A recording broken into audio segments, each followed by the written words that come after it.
En Martinique, c'est dans la commune de Trinité, au Palais des Sports, Cédric Sorendo, que se déroulait le championnat départemental du tuning bâton. Écoutons quelques réactions. Georges Gustave, donc vice-président de la Ligue FFSTB Turling de la Martinique. Président, parlez-moi un petit peu de ce concours, on va dire, cette manifestation ici avec le tuning bâton qu'on n'a pas tendance à voir tous les jours sur les médias. C'est important de donner une visibilité à ce moment important pour ces jeunes. En effet, c'est un moment important puisque en fait, on entre en matière avec le championnat départemental, aussi bien pour aujourd'hui, donc le 8 et le 9. Donc j'invite effectivement la population à voir un petit peu notre discipline.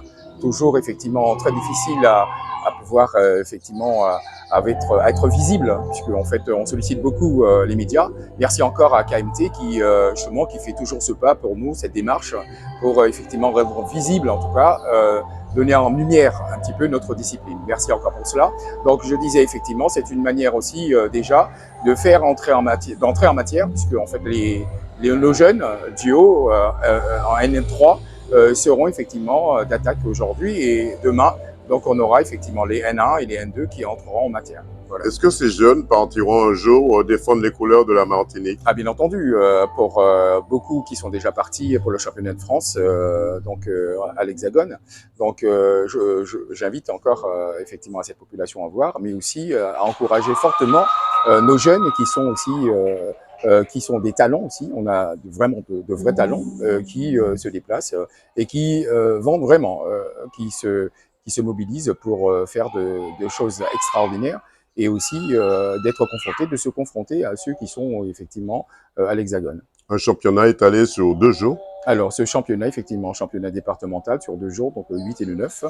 Donc aussi bien tous ces athlètes qui vont se retrouver en toute fraternité aussi.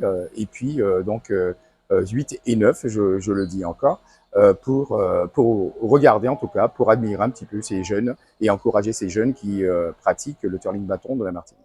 Président, qu'est-ce qu'on peut vous souhaiter pour cette année 2025? Alors, la première chose, c'est que à travers effectivement les médias, qui donc permettraient à nos jeunes de voir un peu, pour tous ceux qui ne le connaissent pas, hein, de voir un petit peu comment que ça se passe, pouvoir effectivement permettre au club d'avoir beaucoup plus d'adhérents et aussi permettre à nos jeunes de se confronter à ceux qui sont effectivement à l'Hexagone, voir un petit peu plus, puisque nous avons effectivement l'année dernière, nous avons eu la saison dernière, des jeunes qui sont partis en Croatie. Donc voilà encore, donc ça prouve comment que notre discipline est une discipline qui a quand même du niveau. Nous avons du niveau en Martinique et donc j'invite tous ceux à celles voilà, de pouvoir nous encourager encore plus justement pour permettre à ces jeunes d'accéder à du haut niveau. 100% Sport vous souhaite de ne jamais baisser les bras si ce n'est pour retrousser vos manches. Merci encore. Je m'appelle Tayane Mourou-Gandhi, j'ai 12 ans et je suis au club Émergence Foyale de Fort-de-France et je pratique le turning bâton. Et depuis quand tu pratiques le turning bâton? Ça va faire 7 ans. Comment tu arrives à gérer le turning bâton, qui est ta passion, et tes études? Alors, je sais pas comment expliquer ça, mais en tout cas... tu arrives à t'en sortir. Oui, voilà. Tu viens de faire une prestation dans ce championnat départemental de turning bâton qui se tient ici à Trinité. Parle-moi un petit peu de ta prestation. Sous quelle musique tu as présenté ça devant les jurys? Alors effectivement, j'ai participé à un championnat départemental de turning bâton à Trinité au gymnase de Cédric Sorendo à Trinité. Et alors, le style de ma choré était sur la musique Mario Kart. Est-ce que c'est une musique, tu as l'habitude de t'entraîner dessus? En entraînement, oui, mais c'est la première fois que j'ai une musique comme ça. Que s'est-il passé? J'ai ressenti une émotion, une joie, une passion. Tu as tout mélangé en même temps? Oui. Est-ce que les juges sont intraitables vis-à-vis de tes loupés? Est-ce qu'ils te donnent une chance? Ça, on ne peut pas le dire, mais c'est en fonction de notre travail et de notre tenue. Sur le parcours, si tu fais une faute pendant ton parcours, est-ce que les juges en tiennent compte? Oui. Et c'est préjudiciable pour toi? Qu'est-ce qu'on peut te souhaiter? Eh ben, bon courage pour la suite et un beau parcours. Je m'appelle Lorena Granavel et je suis aux Orchidétures du Lamentin.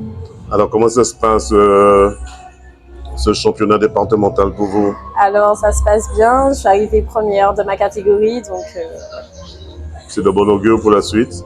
oui, j'espère arriver en finale peut-être. Vous serez aussi dans le championnat régional qui arrive Oui. très bientôt. Oui, la semaine prochaine, normalement. Depuis quand vous avez commencé à faire du tuning bâton?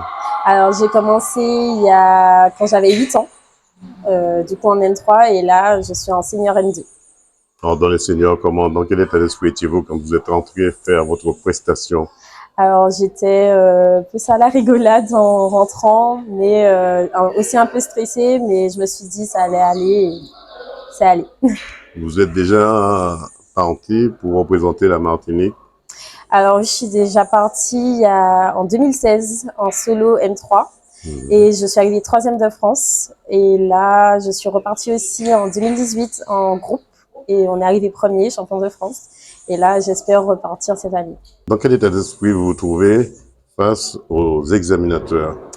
Alors, quand on se retrouve en face des juges, c'est extrêmement stressant, mais il faut essayer de mettre le stress de côté et de donner toute l'émotion qu'il faut pour les captiver et rester sur notre courrier en fait. Un bon parcours, c'est ne pas tenir compte des juges qui sont là et de faire sa prestation. Oui, c'est un peu ça en fait. On doit rester quand même à captiver les juges, mais c'est surtout aussi donner l'émotion, s'amuser dans notre choré et voilà. Tu es en quelle classe? Comment? Tu es en quelle classe? Je suis en études supérieures, 2e année de licence biologie. Alors, comment tu arrives à gérer ta passion qui est le tuning bâton et ta vie professionnelle? Alors, vu que j'ai souvent cours au campus, du coup, j'ai de temps en temps entraînement en même temps que les cours, donc je n'y vais pas, mais je m'entraîne souvent chez moi. Qu'est-ce qu'on peut te souhaiter pour cette année 2025? J'espère arriver en finale et au moins réussir dans tout. 100% Sport te souhaite de ne jamais baisser les bras si ce n'est pour retrousser tes manches. Merci. Alexandra Boissino, entraîneur national de twirling bâton. Alors Alexandra, comment ça se passe ici au Palais des Sports de Trinité? Ça se passe bien. C'est la première compétition pour la Ligue de Martinique, donc c'est la première fois où les élèves, les athlètes font leur chorégraphie, que ce soit au niveau des solos, des duos et des équipes. Bon, il y a quand même des petites choses à corriger pour la prochaine fois, mais en général, il y a une évolution de tout le monde depuis l'année dernière. On voit que les juges sont intraitables, hein? Est-ce qu'il faut cette discipline pour faire avancer les jeunes?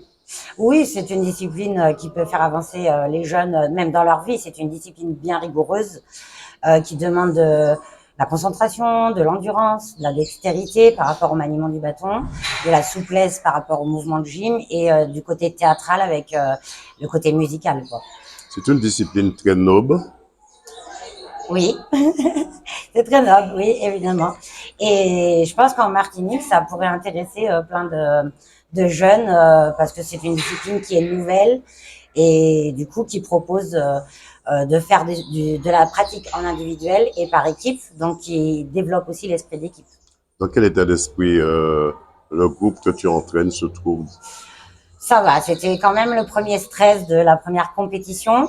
La deuxième compétition a lieu le week-end prochain et donc il nous reste plus qu'une semaine pour régler les problèmes qu'il y a eu sur ce week-end et s'améliorer sur le deuxième tour de compétition qui a lieu aussi ici à la Trinité au Palais des Sports. Qu'est-ce qu'on peut vous souhaiter? Je souhaite à mes athlètes qu'ils prennent du plaisir avant tout et que le travail fourni aux entraînements se retrouve sur le terrain en face des juges. Voilà, un championnat départemental où les jeunes ont tout donné devant un jury qui ne ferme pas les yeux sur les petites fautes. Reportage Daniel Diaz, 100% Sport, KMT Télévision.